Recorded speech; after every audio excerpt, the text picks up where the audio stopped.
How's it going, guys? I'm Fogerman, your local brick build historian, with another episode of Brick Build History. Today, it's going to be an extra long episode as we look into probably one of the most strangest, most interesting aircraft of all time, the SR-71 Blackbird. Now, I wanted to start this video looking at the back of the box, which has this amazing colored picture. If you didn't know, this is by Brickmania, designed by Cody Ocell. But look at that picture of it just really high in the sky with the effects coming out the back, because it just looks really cool. And on the bottom there it says, aside from its breathtaking size of 18.1 inches wide and 36.6 inches long, meaning that it's just barely over a meter, or about a meter or a yard long,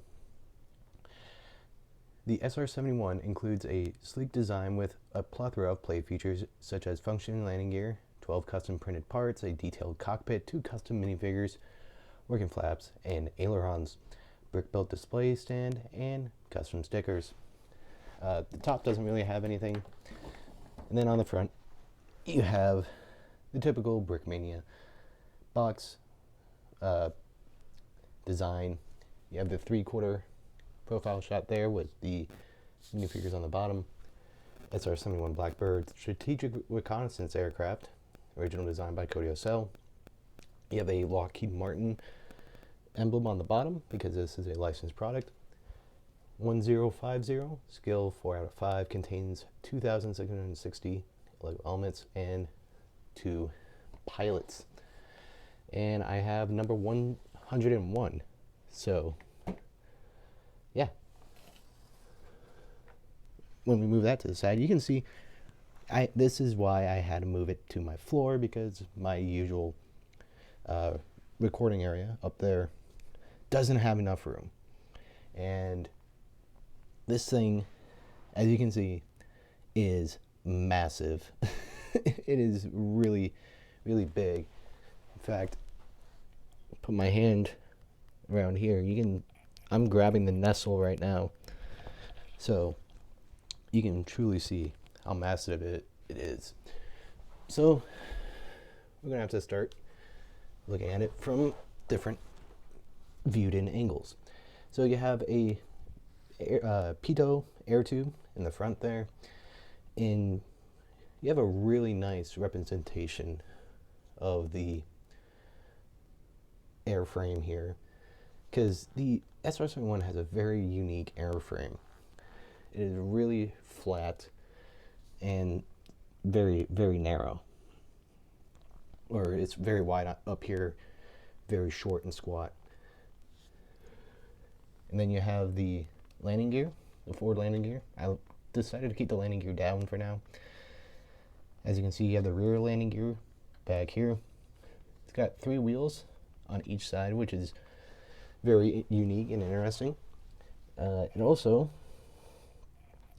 turns like that, and then you can easily put it up whenever you don't have the door closed because of the stand. Up here, you can see the custom printed cockpit piece up here. Well, the cockpit piece is Lego, but they printed the black on there with the rescue canopy ejection printed on there. What I like to call the danger triangle, because it says danger on 3 sides. Can't really see it with the light. There it goes. So it says danger on 3 sides, canopy ejection. You can see the minifigure in there, and the backseater, or the RSO, in the back there.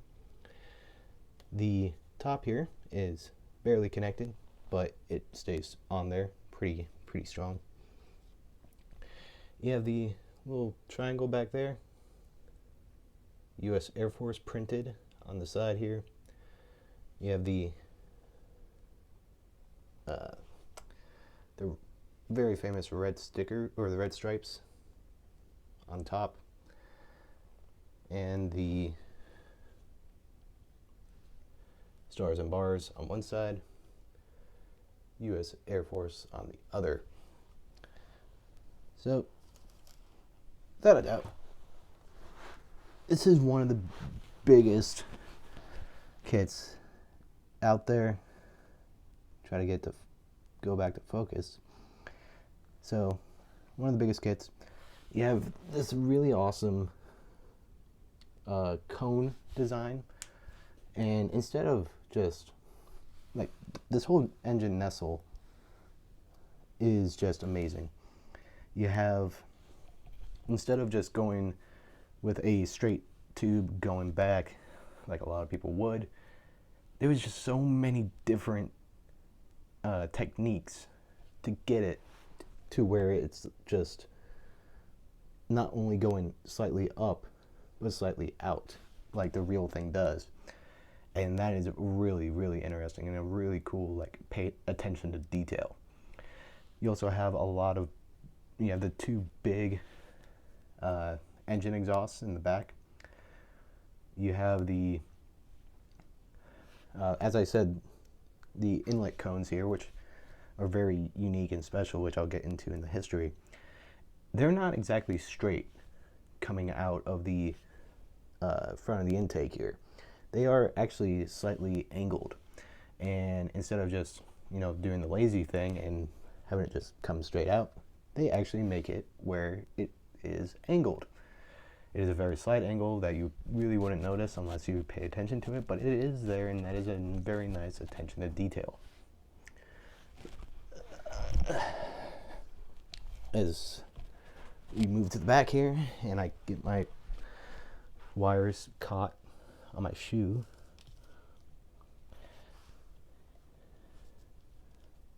you can see the moving flaps. You have the ailerons out here and the elevators.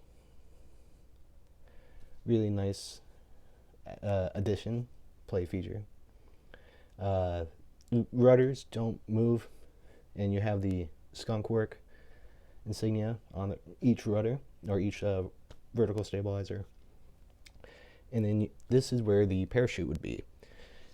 It's a really massive aircraft. It would land at like 200 miles per hour, so it kind of needs a parachute. Other than that, you have the 1050 or 1050, which is the kit's number. You have the register pieces, or the grill pieces, all on the top here. There's like 288 of them in this section alone, so there's over 300 of them in this kit, which is a really, really good attention to detail whenever I get into the history. But overall, this is a really, really massive, really cool, really interesting kit that you need a couple of days to truly get it to working it. But with all that said, let's go into the history and all the fun facts. There is a lot. In fact, I have more than a page full of notes, which usually is half a page of notes, plus all the things I know off the top of my head. So the SR-71 Blackbird was originally designed by the Lockheed company, now Lockheed Martin, which is why they're able to give away licensing for this. And it's led by their Skunk Works division, or their advanced development programs. Skunk Works also is basically their main military development. Like everything from the P-38 Lightning back in 1939 to the F-35 Lightning II that they started development like however many years ago. Skunk Works has been at the forefront. And this one just so happened to be led by the aeronautical designer Clarence Kelly Johnson, the guy who also designed the U-2, which, if there is a U-2 out there that I can get my hands on, I would really like to do that. It was introduced in January of 1966 and retired officially by the United States Air Force in 1998 and by NASA in 1999. There was a small bit of time where it was retired in 1988 due to political backlash, but then it had to make a resurgence and come back. Only 32 SR-71s would be built, and the reason was because it was $34 million to build them, which is quite a lot of money. It was developed by the Lockheed A-12, which was its original predecessor. It was slightly smaller, and it didn't have as much fuel or couldn't go as fast as the Blackbird.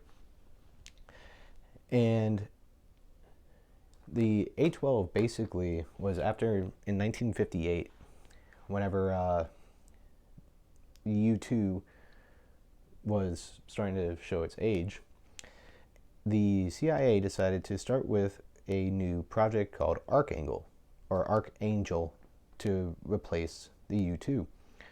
And the next year after that, it was the A1 through the A10 were all, like, for the first month you had the A1 design all the way to the A10 design, and then you had the A11, and then eventually up to the A12 that would become the Blackbird.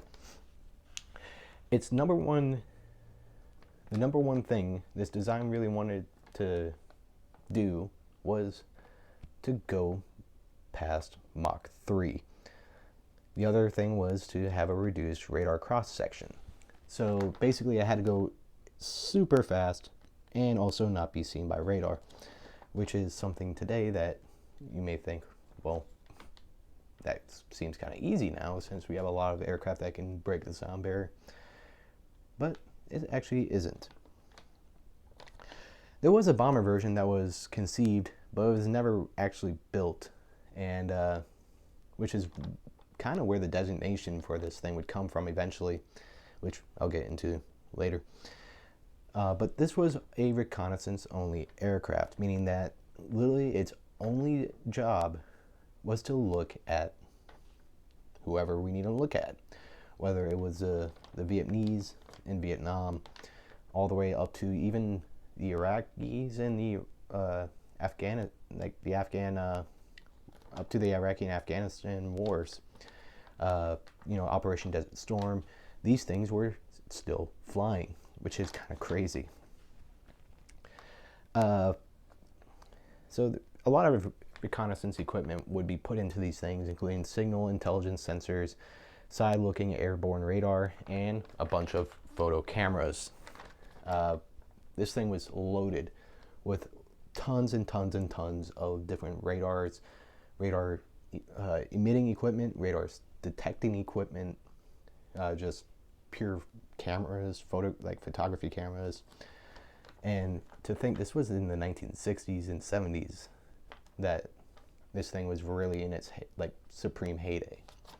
So imagine the cameras we had at that time, and they were big to zoom in as much as this thing can look down into. So although it did have radar countermeasure, radar emitting countermeasures, which is basically like chaff and flare, the SR-71 had a very unique system of defense, and that would be speed and altitude. So the speed was Mach 3.2. Now, if you imagine, that is 2,200 miles per hour. That is about 22 times as fast as your car could go. Well, even faster, since if you're like me and your car can barely hit 40 without shaking, it is a lot faster than that. But 2,200 miles per hour is extremely fast, and even faster than a lot of SAM site missiles.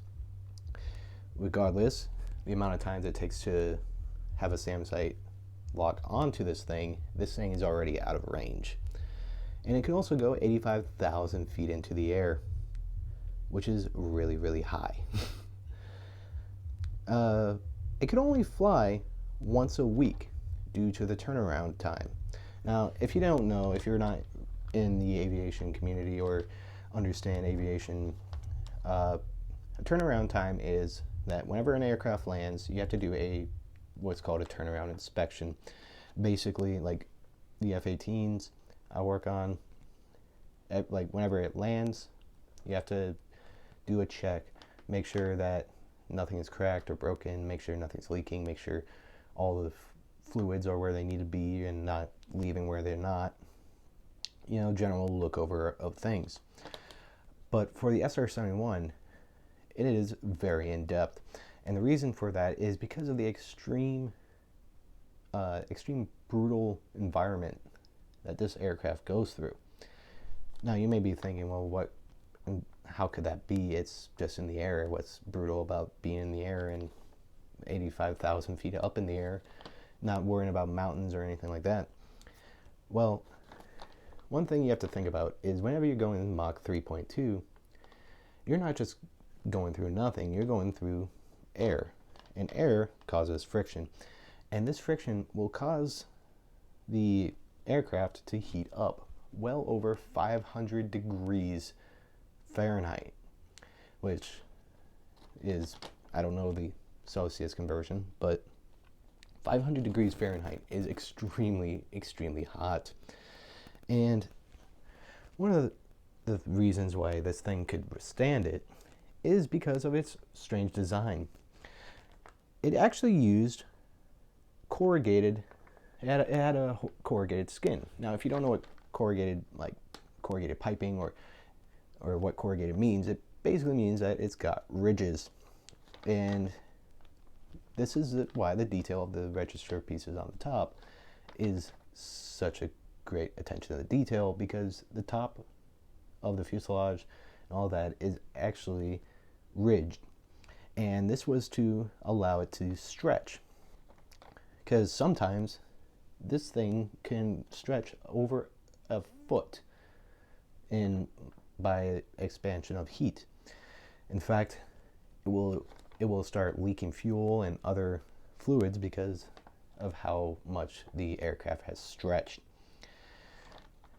Also, the panels are fitted loosely on the airframe, so that whenever the airframe expands, the panels would then be tight together, which is a very interesting concept, because for me, working on F-18s, every panel is bolted on there tightly.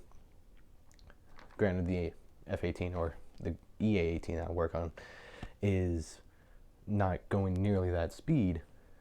I completely disregard any fact that it heats up at all, because, well, it's cold up in the sky, and usually that cold air will counterbalance the heat of the friction of the air, but not with the Blackbird because of how fast it is going. Now, you're probably wondering what the red stripes on top mean. Well, the red stripes on top were to prevent maintenance crews from damaging the fuselage. And the reason is because there are some parts of the fuselage which the ribs are feet apart. And if you were to place 1 foot on the fuselage, it would actually break through. So this entire middle section here is extremely vulnerable to being crushed in by the weight of a human foot. So the manufacturers place this big red stripe to tell the maintenance crews, don't step on here, or don't put your weight on here. Now, another thing you're probably wondering is, why is it black? Well, it's actually not black. It is a very, very, very dark blue. If you were to actually paint it full black, well, that heat would actually be even worse, because black retains heat a lot more than any other color. So they went with dark blue. Not only does it help during the night, where during nighttime operations you can barely see this thing, but also helps absorb a little bit of the radar signature.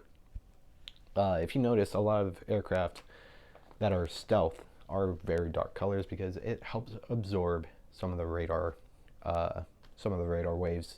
And if you don't know how radar works, basically radar waves go out and then it bounces back to the antenna, and then the antenna will take that received waves and go bloop, there's something here. But if you do a combination of dark skin and the shape that it has, where the radar cross section is severely limited, you have a virtually impossible to detect aircraft to radar. Now, will you still see it? Yes, it is still going to be seen, but instead of seeing a big, huge reconnaissance plane, it will look like maybe like a Cessna.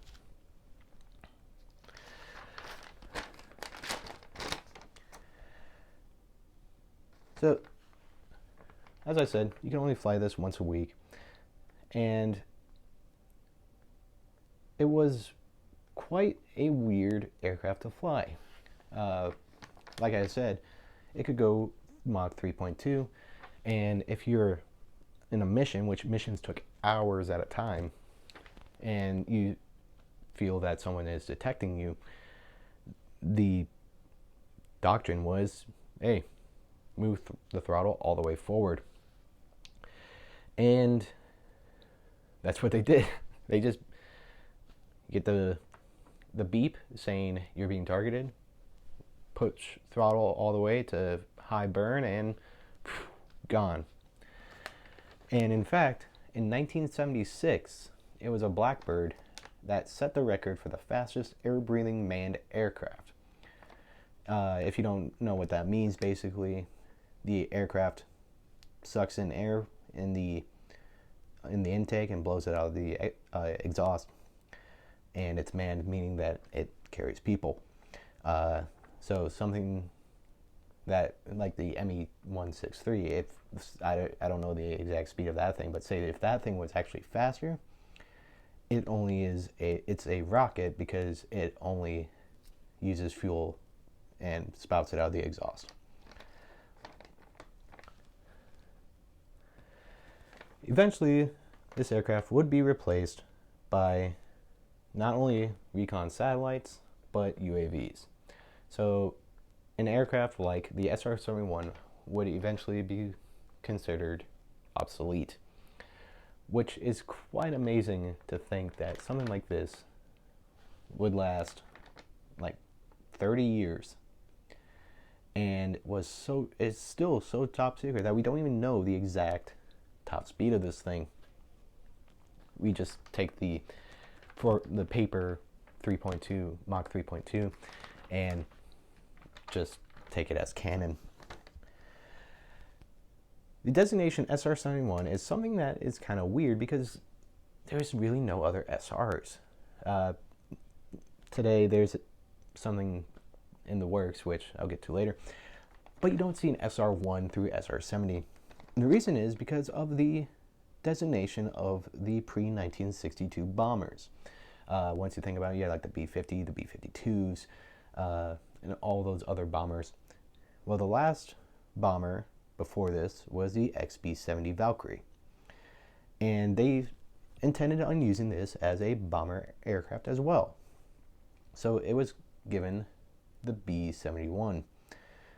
From there, it would become the R-71, and then eventually the SR-71. So it basically went from a reconnaissance aircraft to strategic reconnaissance aircraft, mostly due to the fact that it had extremely different qualities than any other aircraft in the world. In 1964, President Lyndon Baines Johnson actually revealed the project for the Blackbird, even though it was still in its secrecy. As you may recall, the aircraft wasn't introduced until 1966. But in 1964, LBJ kind of revealed this aircraft as the YF-12A, because it was still the A-12 at this point. And it was basically as a cover for saying it was a supersonic fighter aircraft for the United States Air Force. Now, the reason why he did this was because Barry Goldwater, the guy running against him in the election, claimed that LBJ has done nothing to keep up with the Soviets and that the Soviet Union was now outpacing us. So LBJ kind of, left some breadcrumbs of the SR-71 in the path to finding out what it actually is. Some fun facts about this thing is that each tire by, I believe it's B.F. Goodwin, made these tires that had aluminum in them and filled with nitrogen. Each tire cost $2,300. As you recall, there's 3 tires on each main landing gear, so that's 3, 6, 2 on the nose, so that's 8. So that is well over $1,800 of tires alone for this aircraft, and they would be replaced like once every 20 missions. Luckily, they didn't go on missions more than once a week, so it could last like half a year on these tires. Now, time to go into the good stuff. What makes this aircraft so darn fast? Well, the very first thing is what is powering it. And it's 2 Pratt & Whitney J58 Afterburner Turbofan engines. If you don't know, Afterburner is whenever fuel is spritzed into the exhaust and lit and pushed out the back to make even more thrust. Turbofan is a type of jet engine with air bypass and all that. This one is a low bypass turbofan, I believe, judging from the way it looks with the long nestles and all that. But the thing that really gives it its speed advantage are those inlet cones. Sometimes they call them spikes. And the reason for that is the way that air is pushed into the aircraft, because this is an air-breathing engine, meaning that it needs air to go in to push it out. And the nestles prevent the air from creating drag. If you think about it, if you have a big fan in the front and the air is unmolested going into there, eventually you'll reach a speed where you're going faster than the air can go in, and you start a backup of air that will create a sort of force pushing it back to prevent it from going faster, which is why a lot of aircraft have limiting speed, because the engine literally just can't go faster. Well, these spikes on the front of the intake allows the air to go more smoothly into the engine, and it's on a sort of jack screw, which it goes in and out, and there, like, you can look it up of the I forgot what the graph is called, but basically the airflow of what it looks like whenever the spike is out to in, and like the speed of it going and all that. It is some crazy technical mumbo jumbo that someone like me, I can see it, understand it, and be interested by it, but I don't know how much you are. And it is just a crazy fascinating thing of like just someone thinking like, oh, you just clean up the air going into the engine and boom, there you go. There's also a bunch of flaps and doors on the outside of the nestles that allow for more air to go in or to close it off and allow the air to only go through the spikes. There's a lot of craziness going on with this aircraft. But yeah, it is definitely a very fascinating aircraft. And there's still a few that are left on display, including one I know is in the Smithsonian, and even one in a museum in Alabama. And these aircraft are magnificent. If you start going, like, walking by one, you'll see like how truly massive this thing is. And they have all the cool little factoids there, like learning that it stretches out like over a foot and it will start leaking fuel and all that. And you can see for yourself the corrugated skin that allows it to stretch. And it is just crazy. This is one of the craziest aircraft I have ever seen myself and all that. And, you know, it's just one of those aircraft that we will never see again, except for its predecessor. Today, as we speak, Lockheed Martin is working on an aircraft called the SR-72. It is an unmanned drone, but it is supposed to basically be the SR-71 today. An unmanned drone that's supposed to go Mach however many they want to go. And really, it's an interesting concept because something going this fast is absolutely crazy. And, you know, like this thing going past Mach 3 made the Soviets make the MiG-25 to go past Mach 3 to try to shoot this thing down. It could do it for like half an hour, if that, but it could still do it. And this thing would live on to just continue blasting through at Mach 3 for however long it needs. But the SR-72 is a very interesting project that, if you're interested, you should look into. And they're planning on making it fly by 2025. So, you know, they got 4 years to get this thing figured out. But, you know, seeing something like this try to make a predecessor is absolutely amazing. And this aircraft, without a doubt, one of the most amazing special aircraft you'll ever see in your life. Seeing it in real life is, without a doubt, one of the greatest experiences I've had in a museum.